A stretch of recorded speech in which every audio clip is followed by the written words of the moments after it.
Hello, I'm Kelly Swolsky, and I'm in studio here with Ken. And why are we here today? We're here because I'm running for mayor, and Thunder Bay Live wanted to do an interview, and I jumped at the opportunity, Awesome. shall we say. Thank you. So you're running for mayor, and how's that been so far? It has been one of the most energizing and validating experiences of my life. People have been enormously supportive, and for me it's really been a great exercise in getting out to the community. Not that I'm not out in the community Right. all the time, but when you're on a campaign trail, it's a little bit different because people are indicating what they want you Right. to do for them. But in general, they've just been plain outright supportive. Oh, that's good to hear. That's awesome. And have you been knocking on doors, or I have. I've kind of been. difficult? I visit the businesses, and I also do residences. Okay. So, You're the first person I heard say businesses, so that's really important. well, I'm a big keener about local businesses. This operation here that we're in, I'll admit it's my first time, but it's very impressive. Yes. So I have to say, the young entrepreneurial group in Thunder Bay provides me with a great deal of inspiration in terms of how keen they are to get into business, and the support they're getting from lots of people Right. across all sorts of demographics. That's amazing. I mean, even this street alone, there's I think 3 more businesses opening up within this summer. So, as mayor, what I can bring to the table is someone who has been in business, Yes. who works in economic development. My current profession now is in business strategy development. Right. So that understanding all these things and having seen what happens and why people choose to be in different areas for their businesses, I can actually propel that a lot forward because I get it Yes. right from the get-go. You were mayor before. I served 2 terms. Right. Then I went on to be a member of parliament. Right. And so I'm currently now on city council and doing various forms of consulting, mostly, again, business strategies. Right on. A question I put out to all the candidates is, how are you attracting the younger people? Well, first of all, I have a great cadre of younger people on my campaign that actually approached me, which of course makes my heart even That's more awesome. enthralled with the again, the effusion of energy, because we have teenagers, we have young 20s, we have 30s, 40s.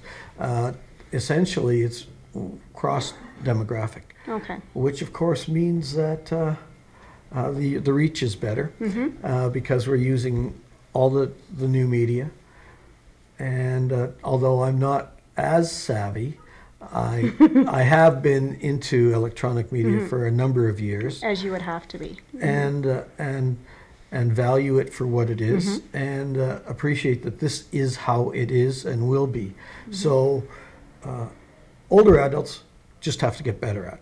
Right. It's here to stay, so don't resist, embrace, and understand that young filmmakers and people who do the new video forms are communicating in a new way. So City of Thunder Bay has to adapt to these new technologies to get their message out to more people, not just in the city, but if our reach is going to be for younger professionals in other communities, then you got to go to the platforms that they're using.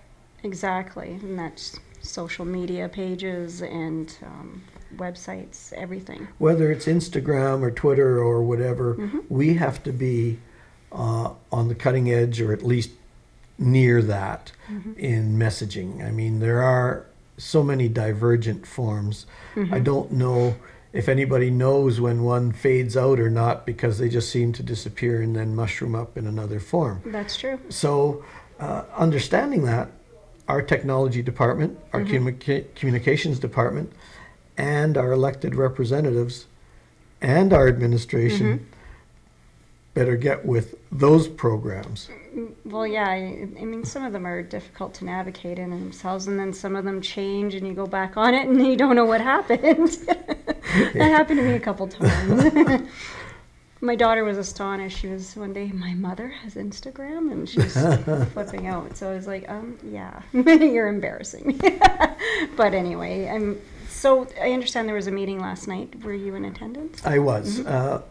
In fact, over time, my attendance is probably, I like to say it's over 100% because I tend to go to other meetings that probably I don't have to. Right. So I would think that as a consistent performer, the world is run by those who show up. Knowledge is power. So you got to be there to make sure that A, you're doing your job and representing people, but B, you don't want to really miss anything because things happen quickly. Yes, they do, and in a blink of an eye, actually.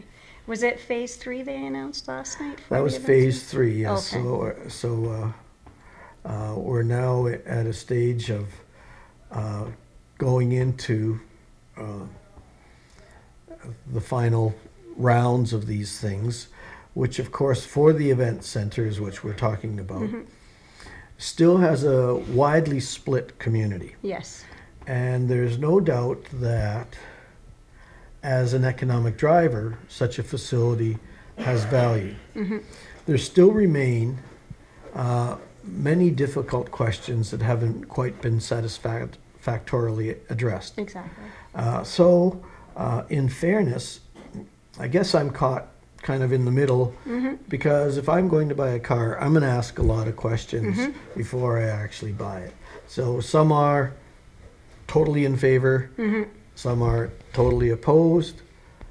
I think it's a good idea. Many people agree that it's a good idea.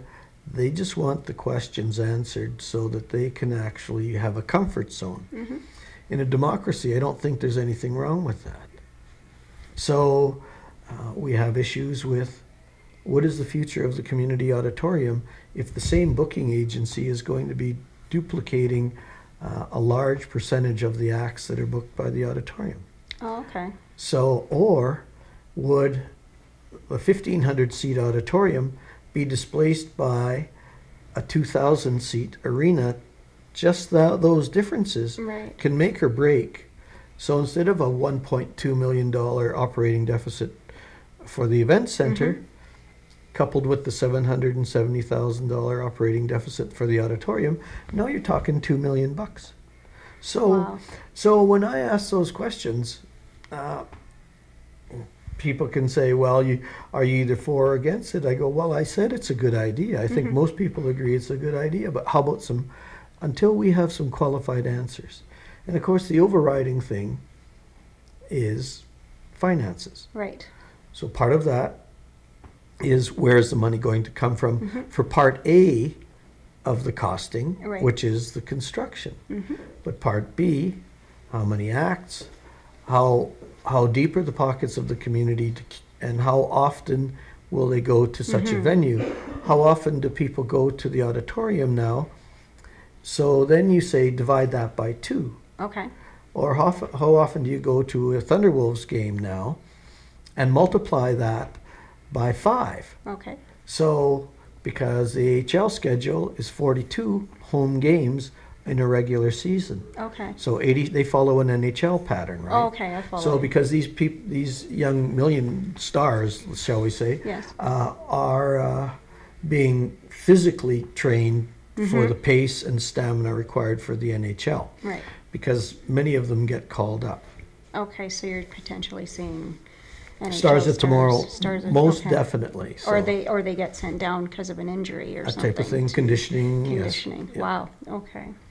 And I know a lot of people are wondering about our streets and safety, and what are your thoughts? Well, step one in the memory bank is that during my term as mayor, we had a program of how to fix the streets, and basically it wasn't not that council just said go ahead and do it. Right. But the roads department established the priorities in terms of those that had to get done. Okay.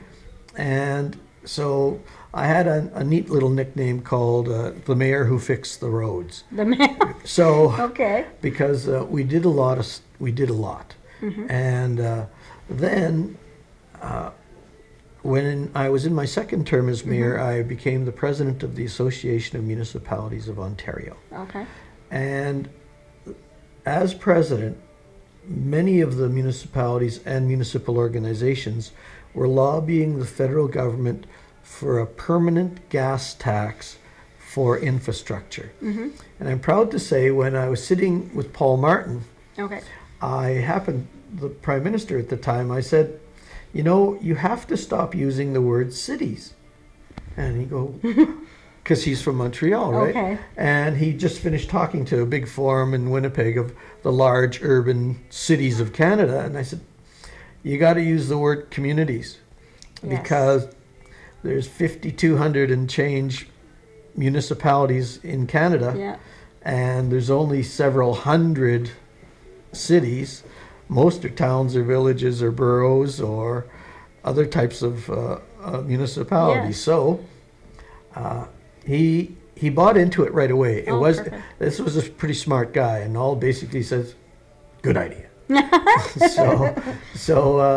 And then when I became a member of Parliament, that program became part of the federal program, and it's been permanent. Okay. The city of Thunder Bay has benefited to the tune of millions. So there's lots of different ways to help, and that experience in terms of how to get things actually done Right. in situations where people say, oh, you'll never get the feds to commit to a gas tax. We also got the province to commit Yes. to a gas tax for transit. So those kinds of things, I'm pleased to say that if you know how to organize Right. your way and navigate through government, stuff can happen. Yes, absolutely. I mean, you having the 2 terms and being in Parliament and you bring a wealth of experience. Well, the other thing I'm as proud of is when I became mayor, we started a series of roundtables for people with disabilities. Right. And there were different organizations, and as we did them all, one common thread came, and that was that Ontario needed a new Disability Act. Right. Or they hadn't had one Right. before. So what happened here from this group in Thunder Bay is we got the City Council to pass a resolution, then we got the District Municipal League of Right. 18 municipalities to support that. Then we got the Northwestern Ontario Municipal Association Wow. of 39 municipalities. Then we took it to the Association of Municipalities of Ontario. So then Holy. you had 445 municipalities endorsing it. So the province took that and said they were actually well on their way probably to getting there because there were lots of disability groups Right. working independently and doing Quite things. So to me, it was a really neat thing because they actually invited me to provincial parliament when the act was declared. Wow. And so to be recognized for that small role, but as a catalyst, someone who can actually knows how to organize Right. and move things forward. Experience. So I'm actually better at it now. That's my last immodest remark, but but anyways, so I'm proud of being able to say that because people who don't know me go, well, what's your credentials? The thing is, I've also been in business. Yes. My brother and I started a family business from zero and sold it 8 years later as a Wow. very successful and going concern, which still exists in another Perfect. format. So having that divergence of background Right. really does give the community some kind of balance. Absolutely. So Where are you on? I know it's on everybody's mind. The crime in Thunder Bay. well, a bit of history. When I was a rookie councillor, I started a task force on crime, on vandalism, that became a task force on property crime and then on crime. And I was recognized by both the provincial and federal governments because that group, in association with other community groups, we got Neighborhood Watch. Right. We helped the Faye Peterson and other women's shelters get going.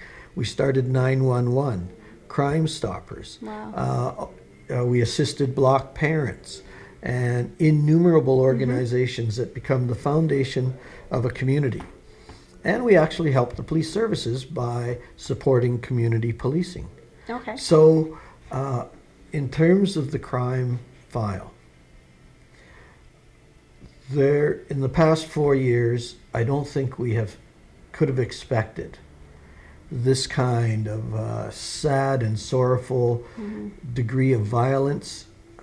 The root causes are what I'm feeling we should concentrate on, and that's why I proposed, at the suggestion of citizens, that let's get a big town hall together. We'll get the community leaders who are tasked with these responsibilities, and let's hear from the community. Right. Because we want to give the police some support, Right. and they have to know the communities with them. Right. And also the frontline workers, of which there are many. It's not just the emergency room, but there are addictions workers, and there are youth workers, and there are youth centers, and all these kinds of organizations and groups. And if we could let them know that this entire community is on the same wavelength, that we want to address this, Yes. and this is a front of mind top priority, that I think that people will rally to it. So I fervently believe that, and what we really need is a leader who can actually bring all these groups and organizations together in common cause. And you have the experience. I have done it. That's kind of what I do. Yeah. And so it would be something that we would really roll up our sleeves Yes. right from the get-go. I know just throwing an individual in jail and letting them do time and not offering them any services to help them, well, there's something, nobody wakes up in the morning and says, I'm going to go break something today, or I'm looking forward to that. When you think of all You the people who are volunteering on all our task forces on crime prevention and racism and all these different organizations, that's a huge talent pool Yes. of very sincere, caring, and committed community individuals. That augurs well for a community. So with the right leader, why can't we take that forward? Exactly. Well, is there anything else you'd like to add today? Well, I just say that I thank the community for encouraging me over the past 2 years with such a keen enthusiasm that they actually made the decision for me. Ken, we want you back as mayor, Oh, and that has been growing and growing and growing, and the team that's come forward to work on my campaign, I could not ask for more sincere and committed community individuals. So I believe in Thunder Bay, and I know we have a great future, an even better future. My parents loved Thunder Bay as well when they had businesses and everything else here, and they loved it here. So Well, it's been wonderful. This is the place to be. Absolutely. Thank you so much. Thank you.